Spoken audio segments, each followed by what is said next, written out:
será de gran utilidad para los revolucionarios de América Latina, el Caribe y el mundo. A través de la recopilación de varios textos se presenta la historia de la Revolución Cubana desde su triunfo en 1959 hasta el último Congreso y la primera Conferencia Nacional. Y es justo hoy el cumpleaños del comandante Fidel Castro Ruz, así que es un día de fiesta no solo para el pueblo cubano, para el pueblo hermano de Cuba, sino también para todos nosotros los mexicanos. Nos acompañan la distinguida presencia del embajador de la República Bolivariana de Venezuela, Hugo García.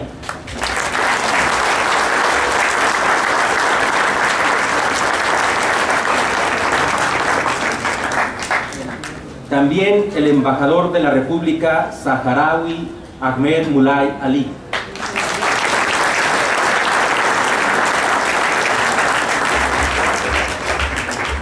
Está con nosotros la encargada de negocios AI de la Embajada de Cuba, Ismari González, que nos acompaña en el presidio.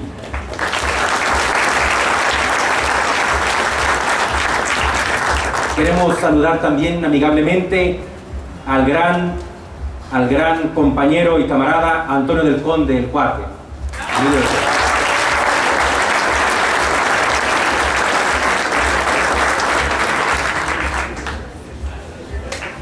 Y por supuesto, muy contentos con la presencia de todos los camaradas del Partido del Trabajo. Nos acompañan como ponentes el diputado federal, doctor Alberto Anaya Gutiérrez, dirigente del Partido del Trabajo,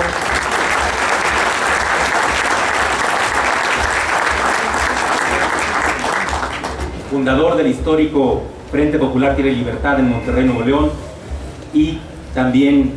fue miembro activo del movimiento estudiantil del 68, pionero y gran impulsador de la educación temprana en México y desde luego amigo solidario de Cuba.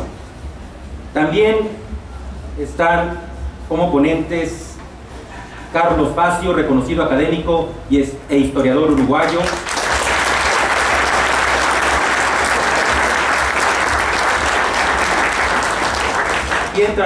quien tras exiliarse en México a raíz de la dictadura de su país, comenzó el ejercicio del periodismo profesional comprometido con las causas más justas, haciendo grandes aportaciones que invitan a una profunda reflexión.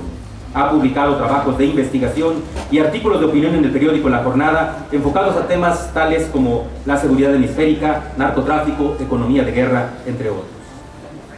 También nos acompaña como ponente Joel Suárez, ingeniero marítimo, funcionario del Departamento Ideológico del Comité Central del Partido Comunista de Cuba.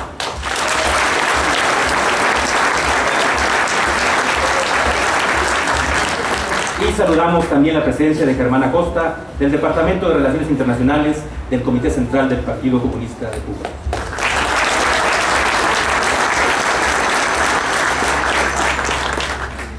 Al final de la presentación de esta revista tendremos dos videos muy emotivos: Elogio de la Virtud y El Regreso del Amigo. Iniciamos y tiene la palabra nuestro amigo el diputado Alberto Anaya Gutiérrez.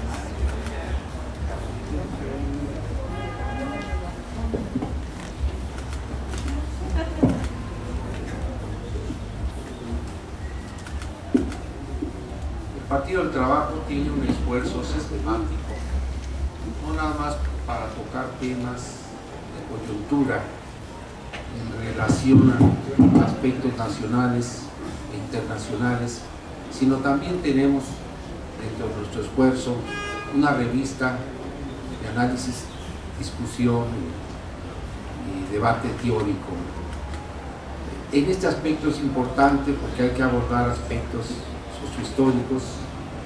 hay que discutir temas que todavía estamos nosotros en el gran debate. Yo les recuerdo que el gran debate arranca de manera formal con la presentación del Manifiesto Comunista en 1948 con Carlos Marx, en 1848, disculpen, y este gran debate pues nos lleva a entender que traemos ya muchos años discutiendo el tema de las transiciones. Ese es el gran problema a resolver cómo lograr la transición de sociedades precapitalistas, preindustriales o sociedades capitalistas a el socialismo. Ya ha habido pues experiencias múltiples, ya ha habido debates también interesantes a lo largo de la historia, el caso de China, los planteamientos originales de Mao Zedong en torno a la revolución de nueva democracia, a partir del 56, la intensificación de las tareas para un esfuerzo de socialización acelerada, y de nuevo a partir del 78 con Deng Xiaoping, pues el regreso a las tareas de nueva democracia, que implican simple y llanamente la construcción de un capitalismo dirigido, la construcción pues de una nueva democracia que no es más que el impulso a las tareas de construir las bases materiales del socialismo sobre situaciones de mecanismos de mercado que permite el desarrollo de las fuerzas productivas y la maduración de las condiciones para dar el salto a una sociedad socialista en la concepción de la revolución china actual, lo que ellos han dado a llamar un socialismo al mercado. En el mismo tenor está a partir de 1986 el sexto congreso del Partido Comunista de Vietnam, que también retoma la necesidad de emplear mecanismos de mercado para poder ellos cumplir sus tareas, y ellos están pues llevando a cabo un socialismo con orientación de mercado, pero también ellos están muy claros, y así lo dice los estatutos del Partido Comunista de Vietnam, que el Partido Comunista es la fuerza dirigente de la sociedad y del Estado vietnamita. Con eso quieren decir que la rectoría del Estado no se pierde. Tampoco se pierde en el caso de la Revolución China. En el caso también específico de Cuba, ellos también traen un esfuerzo por actualizar su modelo económico, un esfuerzo por también buscar mecanismos de mercado, y también lo señalan en su sexto congreso, que la dirección del Partido Comunista de Cuba sigue siendo sobre el Estado y la sociedad cubana. Ese rol dirigente del Partido Comunista cubano, independientemente de los esfuerzos de actualización que haya del modelo, independientemente de los cambios que ellos hagan en el modelo económico, la fuerza dirigente del partido está muy clara, y es un planteamiento que para ellos es ley. Y en esa perspectiva sí queremos nosotros insistir que son también tópicos que van en juego con aquella afirmación de que siempre hay que buscar la integración de la verdad universal del marxismo-leninismo a las condiciones concretas de cada lugar. Es decir, en el caso de China hablan de la construcción de un socialismo al estilo chino, un socialismo que tiene como base y eje fundamental la reforma pues de apertura y de reformas económicas. En el caso de Vietnam también ellos están buscando, tomando en cuenta sus particularidades, que vienen de una sociedad con una participación muy importante del campesinado, una sociedad con un componente muy grande de la población en el campo, la necesidad pues de utilizar esos mecanismos de mercado sin perder la rectoría del partido sobre el Estado y sobre la sociedad. En esta perspectiva pues quiero enumerar que esa situación también queda muy clara en relación a algunos artículos que aquí se presentan en torno a la actualización del modelo cubano. Y refiero pues que el tema de las transiciones todavía sigue sin resolverse. En algunos casos, de manera grave, este problema de las transiciones, no comprender adecuadamente el tema de las transiciones, ha llevado de manera grave a evoluciones terribles, pero evoluciones regresivas, es decir, verdaderas involuciones. Me refiero específicamente a los países que integran el campo socialista, ex campo socialista, todos los países de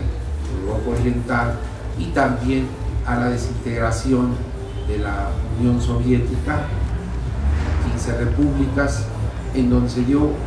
una clara muestra de una regresión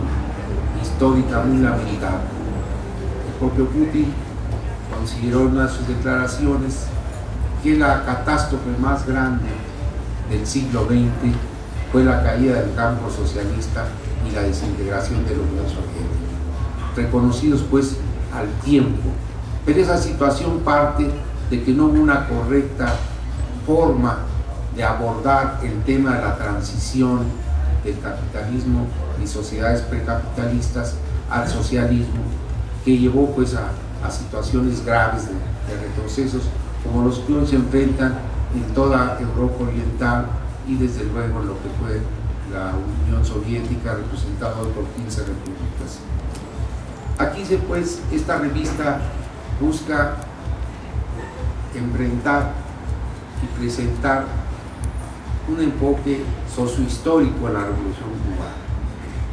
Buscamos nosotros los artículos, las obras, las resoluciones, las opiniones de la gente más ilustrada en el tema de la Revolución Cubana. Para América Latina, el Caribe y el mundo en general, la Revolución Cubana ha sido y será lo que siempre se ha dicho, el gran faro luminoso que ilumina América y el mundo. Es el primer territorio libre de América, como se decía, y desde luego la gran osadía de la Revolución Cubana, a escasas 90 millas de los Estados Unidos, tomar la decisión de declararse en su tiempo un partido marxista-leninista, comunista, y declararse en su tiempo antiimperialista y sobre todo declararse socialista. Creo que esa fue una decisión que sacudió el mundo de la época, sacudió verdaderamente, sobre todo en los países imperialistas, particularmente Estados Unidos, que para ellos les parecía intolerable que a 90 millas de su territorio existiera un modelo de país que tenía la osadía, tenía el atrevimiento de desafiar a ese gigante que ha sido siempre en el plano militar, los Estados Unidos, y desafiar desde luego su poderío y su potencia. Ese país que se da el derecho de ser policía en todas partes del mundo, ese país que indudablemente vive interviniendo en todos sentidos en la vida política y social de los pueblos, evitando que, como reza la Constitución mexicana, en el artículo 89 constitucional, que los países deben tener el derecho a la autodeterminación y los países tienen que tener el derecho a la no intervención de países externos, a la no injerencia en sus asuntos internos. Esa situación pues que Cuba logró preservar le ha costado un criminal bloqueo que ha sido grande, ya suma una situación de 54 años que ha generado pérdidas materiales cuantiosas, que ha generado también dificultades enormes para que la Revolución Cubana se desenvuelva, pero sobre todo ha generado también la pérdida de vidas humanas, porque hasta la cuestión del bloqueo se ha extendido por mucho tiempo a los alimentos, medicinas y situaciones pues que no deben ser objeto de coacción y de presión y de restricción por razones humanitarias. Entonces, en esa perspectiva, Cuba al tiempo se ha levantado como un coloso, a pesar de las dificultades que ha significado este criminal bloqueo norteamericano por más de 54 años, a pesar de ese doble bloqueo que en su tiempo señalaba Fidel Castro, que representó la caída del campo socialista y la desintegración de la Unión Soviética, Cuba se ha levantado después de esa etapa tan difícil que se conoció como el periodo especial, que transcurrió de 1990 a 94, 95, en donde verdaderamente fue heroico pasarlo, sobrevivir como país libre e independiente, cuando ya los Estados Unidos incluso habían nombrado una oficina para la transición en Cuba y tenían ya los gobernantes que iban a ocupar la isla, esperando que, al igual que cayó el campo socialista en Europa y se desintegró la Unión Soviética, esperando en esa etapa del periodo especial que Cuba también cayera, y los norteamericanos, incluso de su presupuesto, le asignaron una cantidad de esa oficina de la transición, esperando pues que cayera la revolución cubana, que su pueblo se rindiera, que sus líderes se entregaran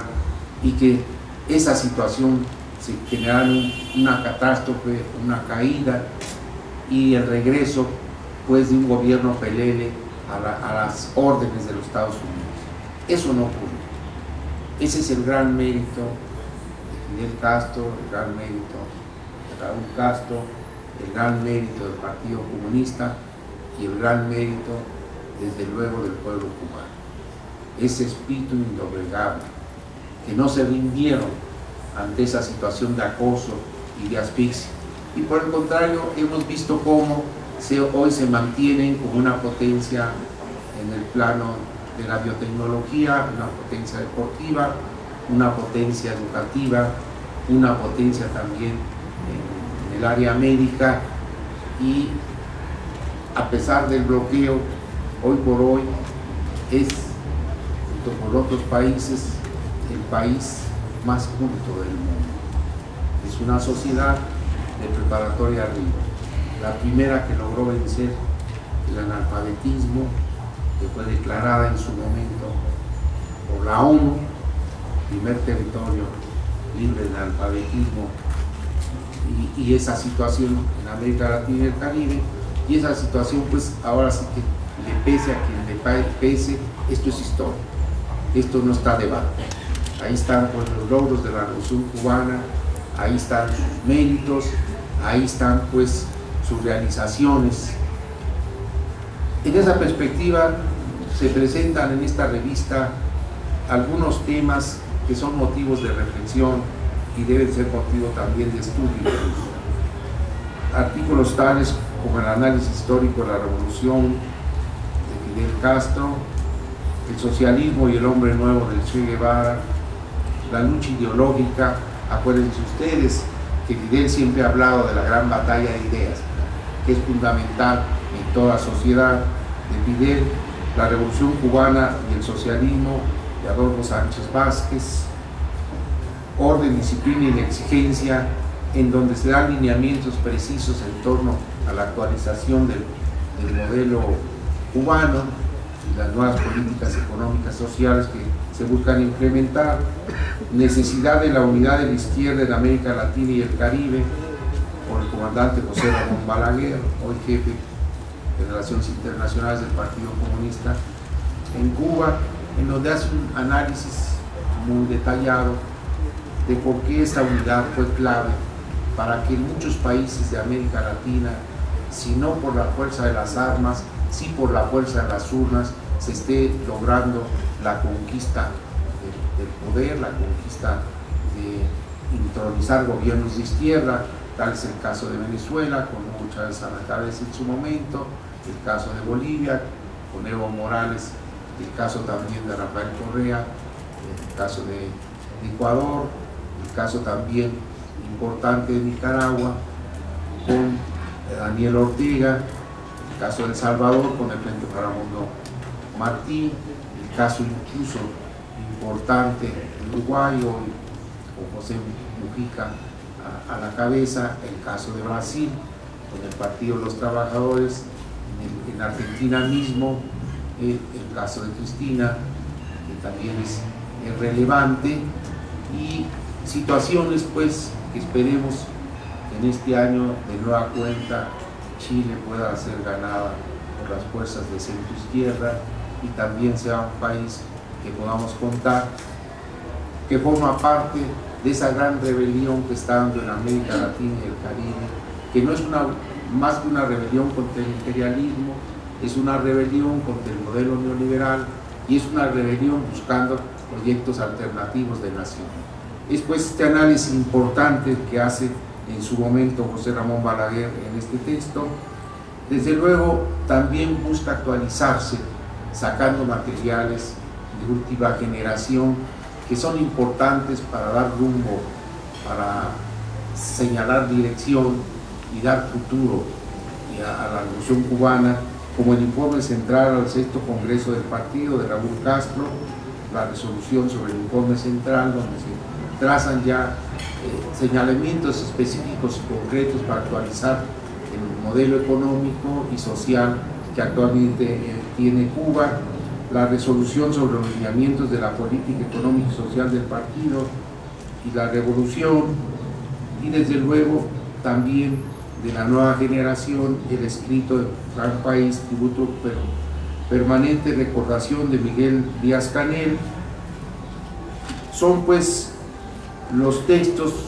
y para finalizar, los objetivos de trabajo aprobados por la primera Conferencia Nacional, que por encomienda del Congreso delegó en una Conferencia Nacional el reglamentar pues los acuerdos que llevan pues a esta nueva situación que está enfrentando Cuba, en la perspectiva de actualizar su modelo, en la perspectiva también de dar espacio a lo que ellos llaman actividades por cuenta propia, que no emerge más que una nueva generación de pequeños y medianos productores a distintos niveles, pero que también tiene como reto reducir la cantidad de trabajadores que hoy tienen bajo su responsabilidad del Estado cubano, y en esa perspectiva buscar la manera de intensificar el desarrollo de las fuerzas productivas y preparar en menor tiempo las condiciones para llevar a la Revolución Cubana a una nueva etapa. Estamos nosotros convencidos pues de que esta obra de la Revolución Cubana es para adelante, que esta actualización del modelo cubano no es para dar pie a que se dé una involución como sucedió en los países de América, perdón, los países de Europa Oriental y de la Unión Soviética, que son actualizaciones de rumbo que tienen como propósito llevar al pueblo de Cuba, a la Revolución Cubana, a una nueva etapa de desarrollo. Estamos nosotros claros que va a ser para ello. En este aniversario número 87 de Fidel Castro Ruz, quisimos en forma emblemática presentar esta revista ante todos ustedes como un homenaje sencillo, modesto, pero muy sincero al comandante en jefe de la Revolución Cubana, Fidel Castro Ruz,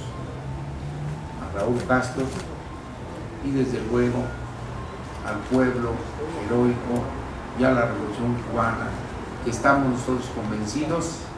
que con esta situación que se están planteando va a permitir que haya Cuba para rato, que haya Revolución Cubana para rato, y nos queda pues desear a Fidel Castro salud y larga vida. Muchas gracias.